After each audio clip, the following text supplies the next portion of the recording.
नमस्कार। नवरात्रि की इस सीरीज़ जो एवोल्यूशन ऑफ मनी है उसमें आपका स्वागत है। हम ऑलमोस्ट उसके एंड तक आ गए हैं एंड ये जो एवोल्यूशन ऑफ मनी का स्टेज मैं बता रही हूँ वो अब तक का सबसे लास्ट स्टेज है। इस स्टेज में मैं बात करने वाली हूँ CBDC यानी सेंट्रल बैंक डिजिटल करेंसी के बारे में। लगता तो ये बहुत ही टेक्निकल टर्म है, हालांकि समझने जाएं तो ये बहुत ही सिंपल है। ये बेसिकली हमारी जो करेंसी है, जो हमारी किसी भी देश की सेंट्रल बैंक जो करेंसी इशू करती है उसका एक डिजिटल वर्जन है। अब ये डिजिटल वर्जन क्यों इस्तेमाल करने में आया था, तो इसके पीछे की हम थोड़ी सी हिस्ट्री जानेंगे। जैसे कि आपको पता है 2019 में 2019 में जब कोविड आया था तो पूरी दुनिया उसके झपेटे में आई हुई थी।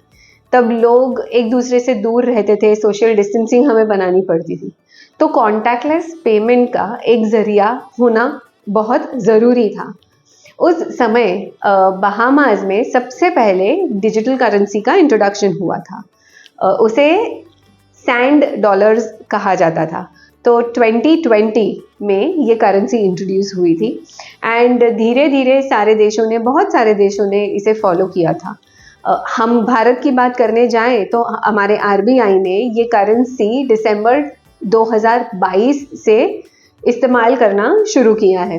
अब इस करेंसी का फ़ायदा ये होता है कि ये एक डिजिटल स्वरूप है हमारे फिजिकल नोट्स का। इसमें और फिजिकल नोट्स में कोई फ़र्क नहीं होता, इट्स जस्ट कि हम इसे डिजिटली इस्तेमाल करते हैं। तो इस वजह से जो ट्रेड है और ज़्यादा सीमलेस हो गए हैं एंड सेटलमेंट्स जो है वो ऑनलाइन रियल टाइम होते हैं।